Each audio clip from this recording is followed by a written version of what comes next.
Hello everyone, this is the Gallant family in Cambodia. It's been several years since we've been at your church, so we wanted to put together a video to explain about some of the things that God is doing here, and just what your prayer and financial investment continues to do in God's kingdom. Even though we have been serving here since 2006, we are constantly being reminded just how much we need God and how it's His mission, and He is the one that leads and directs. His power is so important in all that we do, and this was really shown to us this year with our family's Bible verse. Let's say it together for the people back home.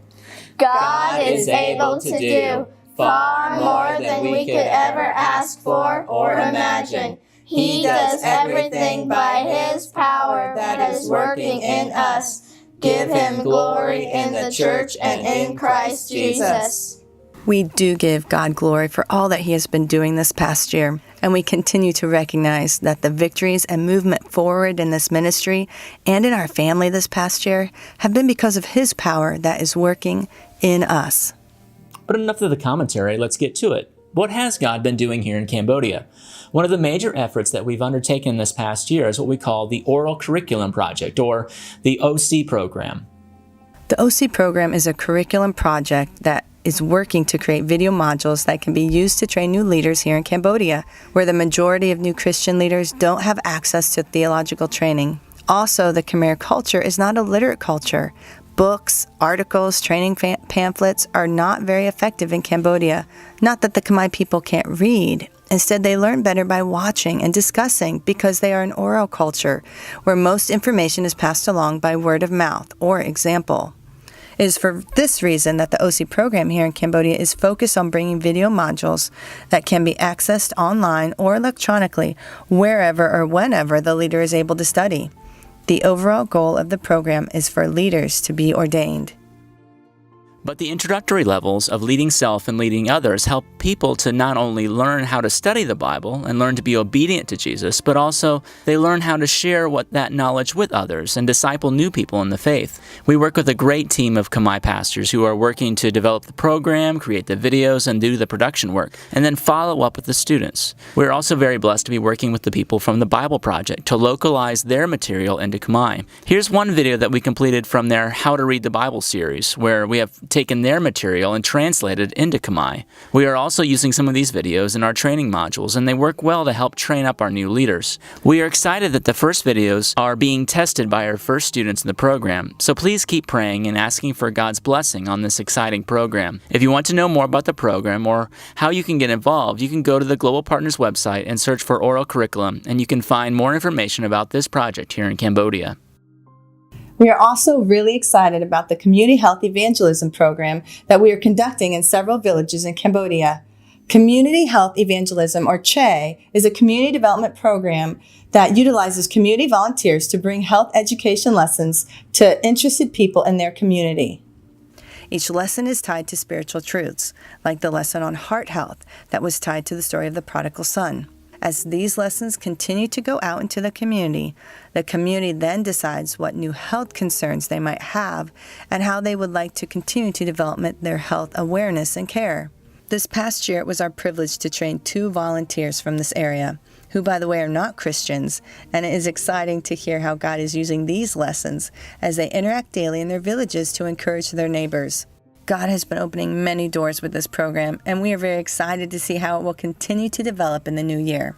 Please pray especially for these 2 men, that the light of the gospel would penetrate their lives, and that they would become spiritual leaders in their community. In November of 2018, we celebrated the ordination of 2 of our leaders here in Cambodia. The ordination of leaders has been a big emphasis of Global Partners over the past few years with their Amplified Leaders initiative, so this was especially important for us here on the field.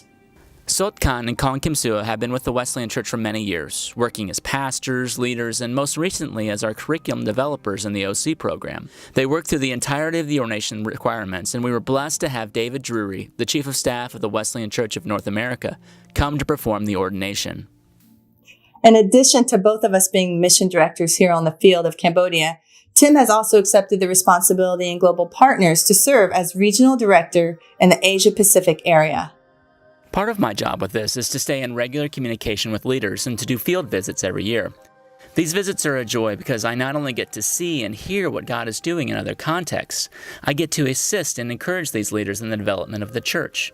In this past year, I've traveled to Japan for meetings with the missionaries there and the church leadership, Thailand for Global Partners leadership meetings, Papua New Guinea to assist at their graduation and national conference, and then in Indonesia to help develop a coffee growing project that will help the church achieve financial independence and growth. At the production of this video, we were just coming out of our Christmas season here in Cambodia, and we wanted to give you a little taste of the events that make up Christmas in 2018.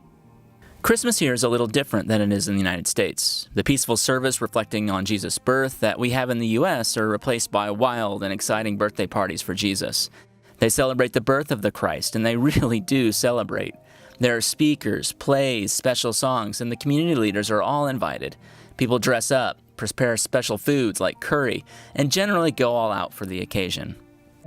In addition to the update about the ministry, we also wanted to give a short update about the kids in their school. Tiffany continues to do a great job homeschooling the kids, and they're really growing and developing every day. One of the really fun things that we have been able to do in the past year is to be part of a homeschooling co-op where we meet together every Tuesday with other homeschooling families for shared lessons and projects that all flow into a drama at the end of the semester that is centered around one single topic. This past year, the topic was C.S. Lewis, focusing on his series Chronicles of Narnia. All semester, our kids worked on the drama for the presentation of Prince Caspian. We created the props for the drama, learned about the medieval time period, and in writing class did research projects about the life of Lewis, his writings, and his family. Here you are seeing Katie and her group doing their C.S. Lewis presentation in front of the entire class. But the crowning event of the semester was the actual performance of the play. I don't know how they pulled it off, but they took over 30 children, ages 5 to 17, and created a performance that was entertaining and powerful.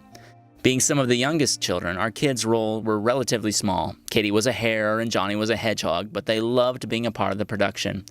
Tiffany, harking back to her past work in drama and theater, served as the backstage manager and worked tirelessly with the director to prepare the production. 2018 was an exciting year, but it also had some challenges. I was sick for several months with pneumonia and then typhoid, and I'm even now still feeling the results of those sicknesses. Katie broke her foot and was on crutches for almost 3 months, including on trips to Thailand and Japan where we had to wheel her around in a wheelchair.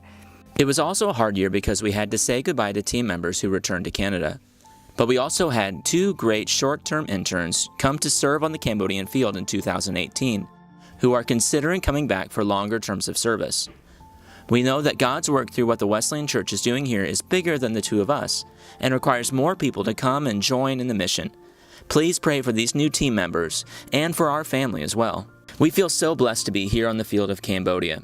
You have heard about some of the things that God has allowed us to be a part of, but there are so many more, like facilitating pastors' visits and the retreat, Tiffany on the leadership team for the area conferences, and watching our kids learn and grow and be active parts of the ministry of our family, like ministering to the kids when we go out for the Che lessons. It was a really full and rewarding year, but as we said at the beginning, it happened because of the power of God working in us. We also want to thank you for your prayers and your support. Your investment in sacrifice and missions and in God's kingdom make our work here in Cambodia possible. Your investment makes a difference, and we want to challenge you to continue to grow in your faithfulness to God, to pray, to give, and to go and serve in your own contexts and possibly in other contexts around the world. God's blessings to you, and thank you again, Eau Claire Wesleyan Church, for your investment in the Gallant family here in Cambodia. Bye. See you later.